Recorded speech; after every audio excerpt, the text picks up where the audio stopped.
Man, do you even want to do this review, NJ? Really. Not really at all. If you guys out there like when we rant, then watch this video with pleasure. But if you guys out there, just a quick warning, if you guys get easily offended by the stuff we rant about and by the stuff we say about Smackdown, which is generally bad, then tune out of this video now, because we ain't going to be saying much positive about this show, just put it that way. But anyway, we're the British Fist. Ka-ching. I am Mr. Parkin, and this guy sitting next to me, he's trying to be smiley, he's trying to be happy because it is his birthday today. It is NJ's birthday today. What a shame WWE couldn't give this boy here, a well-deserved, long-time WWE supporter, a good Smackdown show on his birthday. Shame on you, WWE. This, right here sitting right next to me, is NJ. What's up? And it's good that you're staying enthusiastic, NJ, because we may need it for the rest of this review. Go subscribe up above, like this video, and comment your thoughts, whether positive or negative. But goddamn, if they're positive, you need checking. Down in that comment section below. Okay, people, make sure you contact us in the link in the description box below. Right, okay, we'll just get onto this show. Then we'll describe some of our problems with this show, which really enraged NJ. And you know NJ doesn't get enraged very often, but when he does, it's usually pretty special. Anyway, they start off by showing footage of the Daniel Bryan attack, when which injured Randy Orton, the whole concussion thing angle they're working, because Orton's got a legitimate injury and he can't be there for Elimination Chamber. So we had the footage of Teddy Long and Orton in the office, Long telling Orton that he cannot be at Elimination Chamber due to his injury. It is a legitimate injury, so WWE can't do too much about it, so they're trying to cover it for it. But my God, how much star power do SmackDown lack right now? We haven't got Christian, we haven't got Orton, we haven't got Mark Henry. Hell, even Sin Cara was somewhat of a draw and some kind of figurehead for SmackDown. We've got no star power on this show at the moment, have we? Well, the 2 points I want to make is the star power is really lacking SmackDown, and that obviously brings up to the main event, which we'll get to later, which could have been a lot different if there's the star power. The other thing, having Orton being the opener, I think it was good, because with them having just out of the chamber without actually explanation, I think it would have been like, oh, okay. But now they've explained it in this opening promo. I give that a thumbs up, though, even though Orton didn't say anything. Yeah, well, Orton, generally it's better when Orton doesn't say anything. Just want to say, before we go into this show, how much filler did WWE want on SmackDown? We probably spent about, what, half an hour to 45 minutes watching a 1.5 hour show, because over half of it was fucking filler. And this is the go-home show to Elimination Chamber, the show you're supposed to drive home that pay-per-view. I really did not sell at all. It's a good job we're getting this for free, because I would not spend 1 penny on this pay-per-view, which only 4 matches are announced for. 4 fucking matches. The thing I want to say about the filler is that, yes, some of it was Elimination Chamber rated, but then we got a lot to WrestleMania, random Raw, shit. And it really, really took... And the packages also came at weird times as well. It affected matches, it affected the flow of the show. There's too much of it. So this is one of the big reasons why SmackDown, from the beginning, we could tell it was going to be a bad show. Yeah, and it just says so much about this SmackDown at the moment. They have a real lack of roster with the injuries, so they're really trying to fill time, which they could fill making their matches a little bit longer. Just a suggestion there, Ed Koski, my friend. So we had a lot of filler, which really did take away from our enjoyment of the show, because we just kept skipping it, and it really made us phase out. Even when segments were good, it just made us phase out. But because, like you said about the match length, what we're going to get into in this thing is that the matches, yes, they may not have been the best of matches, but the matches that we care about, like the first match, it should have got more time because of who was in it. We opened up the show this week, well, technically opened up after the introduction, with Big Show and Great Khali versus Cody Rhodes and Wade Barrett. And NJ, how much time did this match go on for? 3.5 minutes. We got 3.5 minutes. Okay, so you're trying to tell me that Cody Rhodes and Barrett versus Big Show and Khali, 4 of the guys in your main event at Elimination Chamber on the show, go 3.5 minutes, and Barrett and Rhodes can't pick up a win. When was the last time these guys won? Way to make your heels look like shit going into Elimination Chamber. Can these guys pick up wins? Do you want to make your heels look like shit? Because having these guys job out to Big Show and Khali in 3.5 minutes, I know they're 6-foot fucking giants, 500 pounds, whatever, but at some point you have to legitimize your main heels in that Elimination Chamber. I'm sorry, but this went on. This did not get anywhere near enough time. This was bullshit. What the fuck? Well, what I want to say about this is that 2 things. Number 1, it had our boys in a tag team again. Yeah! Fuck yeah, but, we always love it when our boys are tagging up, but they're losing. As much as they were together doing their thing, the thing is, 1, wrestlers like Wade and Cody who are going to get this big and drastic push after Chamber, They're in a 3.5-minute match, and also, we said this before, week after week, when they team up, they lose. I'm like, this is their last chance for them to look strong before the Chamber, and you really let them down, because now we can't believe that Cody Rhodes and Way Barrett have a chance at the Chamber, because they've lost week after week after week. And we want to get behind our boys, WWE. But we had, after the match, after Big Show won, we have the WMD to Khali, so we got a bit of tension between those two. Do I care? It's because Khali, why is he in the Elimination Chamber? So not a very good opener, in our opinion.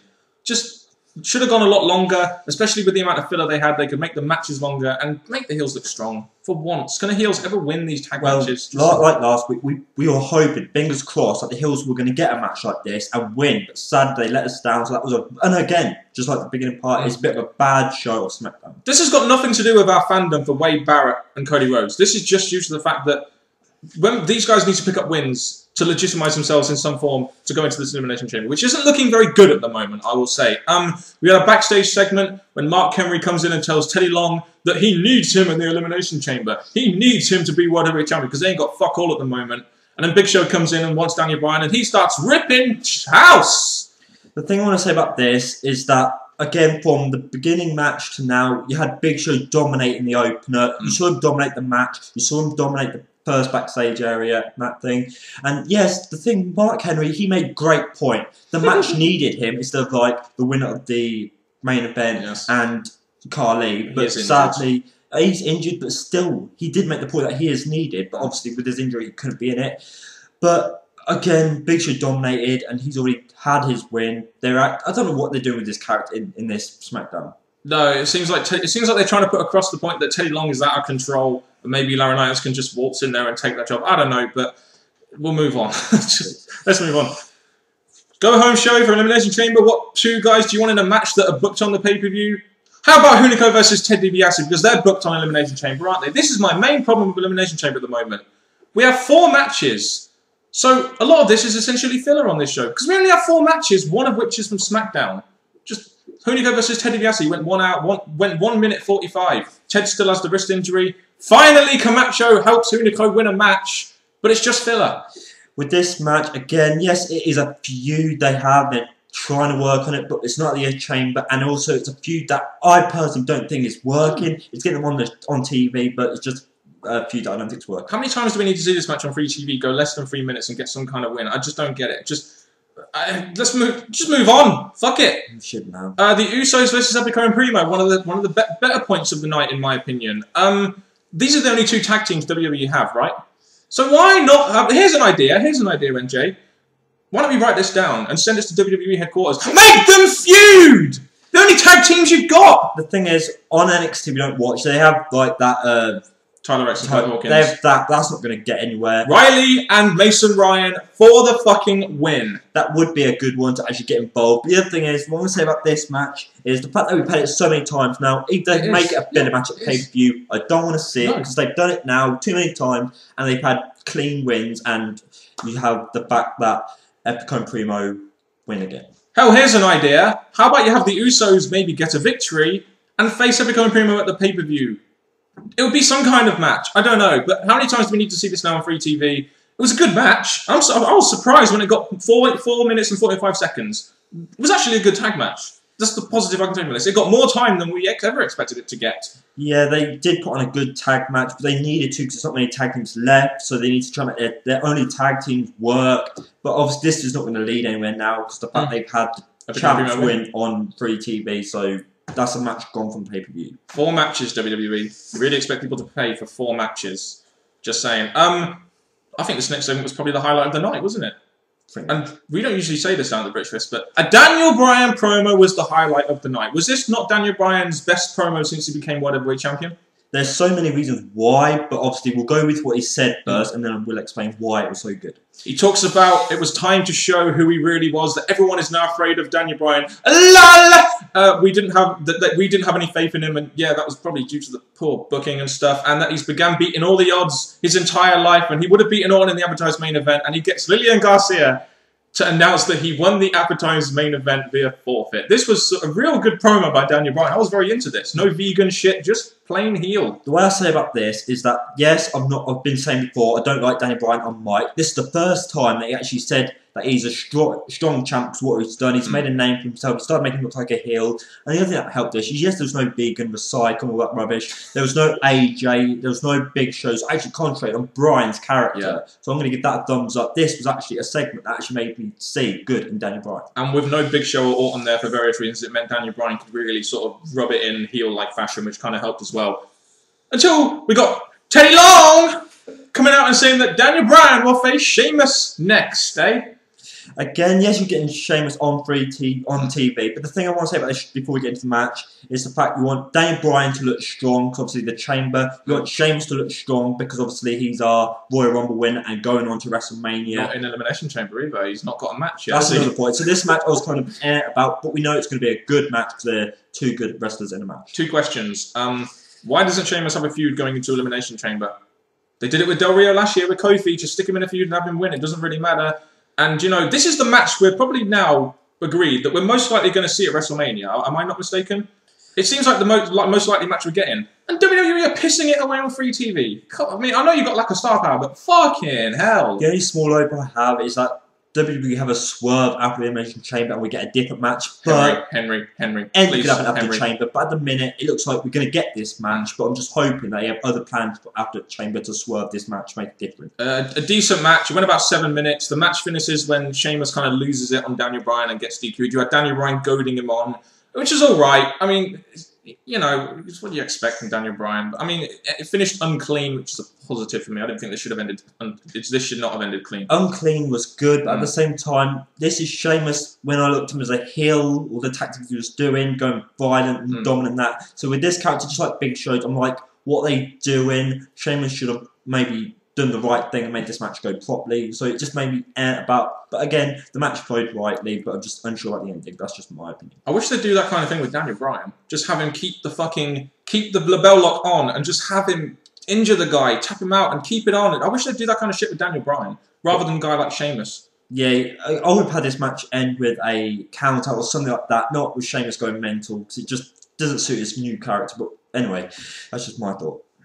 Our boys, Barrett and Rhodes, want to know who is going to be in the Elimination Chamber, and NJ, Cody Rhodes is going to win Elimination Chamber. Oh no, way back! Cody Rhodes is the Intercontinental Champion. He is going to kick ass in that Elimination Chamber, buddy. Well, after Wade Barrett's bad start in 2011, he's going to get his shine in the Elimination Chamber and go on to WrestleMania. Yeah, but we really want to know who the fuck's going to be the 6th person.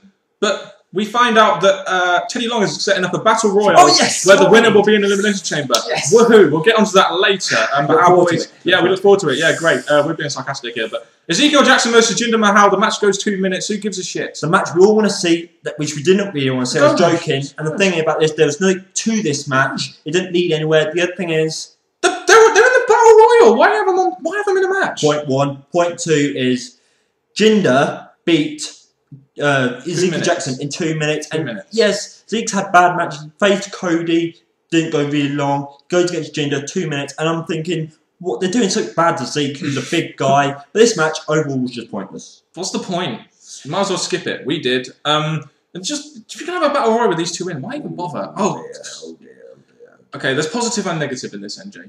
We'll do the negative first. Tamina and Alicia Fox versus Beth and Natalya. This is hyping up a pay-per-view match, which is good. Tamina versus Beth, which is a match that could be interesting. And they showed some nice footage comparing Jimmy Snuka to her daughter, which I thought was a good point. They need to do that a bit more often, in my opinion. The match goes 3 minutes. It wasn't bad action. But the referee gets distracted when Natalya farts. Why? Why? This is ridiculous. All I'll say about this is Natalya, for once in a match in a while, she actually looked strong over Alicia Fox. I was going, oh, this is actually going well. Look at her go. But then they led up to the bit where the match could have ended and gave Natalya a win, which I thought, wow. But then they had to do the fart and then it just went straight downhill fast. Why do the fart? I don't understand. This is just ridiculous. Shame on WWE for fucking doing this to the Hart family and Tyson Kidd as well. Fuck WWE for that bullshit. But then they added more hype to the Elimination match when we had Bethany was running into the ring to get her time on Tamina, but Tamina knocked her down and almost tries to do a splash up the top rope, and then best Royals up the ring. So you got the tease of Tamina doing a finisher. It was a good way to hype up the match. Just the farting thing pisses me off. Tamina gets the victory on Natalya, makes her look strong. An effective diva segment. It's just a shame. Ruined by the fact that Natalya has to fart, and they have to do that bullshit with her. Let's move on. Fuck that. Move on. Main event of the evening. The match that replaced Daniel Bryan vs Orton. Yeah, by the way. The match, we all know who won this. Spoilers are out. People were doing videos on it. The Battle Royal to determine who will be in Elimination Chamber. What I would like to describe as the Jobber Battle Royal, and the Battle Royal which really does show the lack of star power that WWE has on SmackDown right now. And to be honest, this guy sitting next to me, he loves Santino. But why does he win? Why does Santino, a joke character, get a shot at the World Heavyweight Championship? I mean, God, you look at the guys around there. We had Drew McIntyre, Jinder Mahal, Ted DiBiase, Gabriel Hunico, and that's just picking out the best. And not even any of those really deserve to be in there. You had a Tonga in there as well, but fucking hell. I said many times before that I could have seen Jinder going in this because of Carly and Sheamus and Wade Barrett, but he didn't make it through. This match could have been his chance to get into it. We get into the final four, which I personally think was almost the right choice. Apart from Zeke, who dropped out earlier. Why? But overall, it was just a match that was going to give Santino a big win in the main event, whatever. Santino is going to... This is the worst Elimination Chamber match since December to December, isn't it? This goes to show, why even have an Elimination Chamber pay-per-view, especially when you don't have the star power anymore, WWE. If you have a No Way Out pay-per-view or something, at least you can have a singles match and not have to have all your star power in 2 matches. Just the point there I want to make. But Santino wins. He got a good pop from the crowd.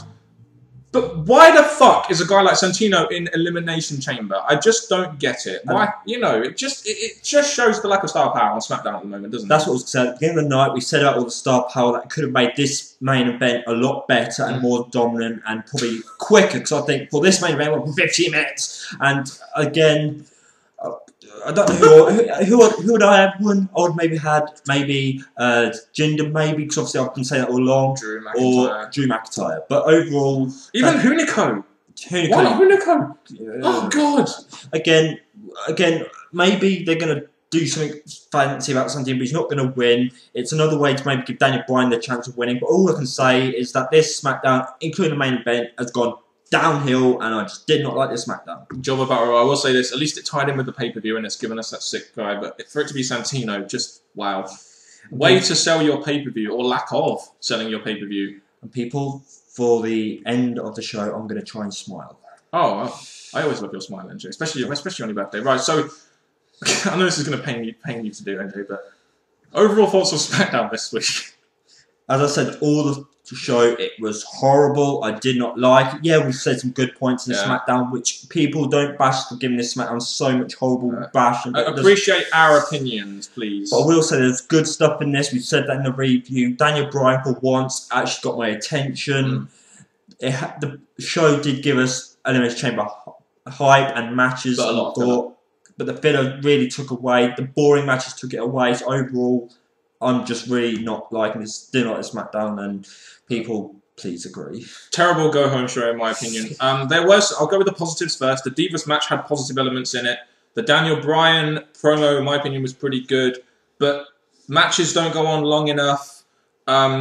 Just Santino in Elimination Chamber, Natalya farting, all the filler, lack of star power, just... Why would we think of SmackDown anything other than a B show right now?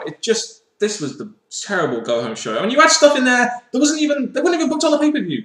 Like filler matches, filler video packages. It really screamed to me in this show that WWE had about 20 minutes of footage, and they had to 20 minutes or 30 minutes of actual show, and they had to fill another hour in with filler. One point I'm going to quickly make, because I should mention earlier, the fact that had Laurinaitis Knight appear on the show, maybe they're going to tease something between Laurinaitis Knight and Teddy Long, so maybe there'll be a tease there for future after the Elimination Chamber, but who knows, but I just thought I'd throw that in there. But overall, I really can't grade this SmackDown just because it's pure awful and a bad guy show. Johnny Ace could be the SmackDown general manager. Oh, God. And really tried to make Otunga stand out tonight, didn't they? I would have minded him, even Otunga winning over Santino would have been a better thing. But yeah, terrible show. I'm not even going to grade it. It just was a really bad show. It was not only was it boring, there were very little positive on the show, and the fact that it was the go-home show and the show that's supposed to drive your pay-per-view home is ridiculous. So consider this a rant, but make sure you get your opinions, of course, down in the comment section below. And we're open to your opinions. So if you have positive or negative, let us know. But we were really not liking this SmackDown, and we aren't afraid to really vent our frustrations out on this show and take the backlash if we need to, because we're just going to be honest.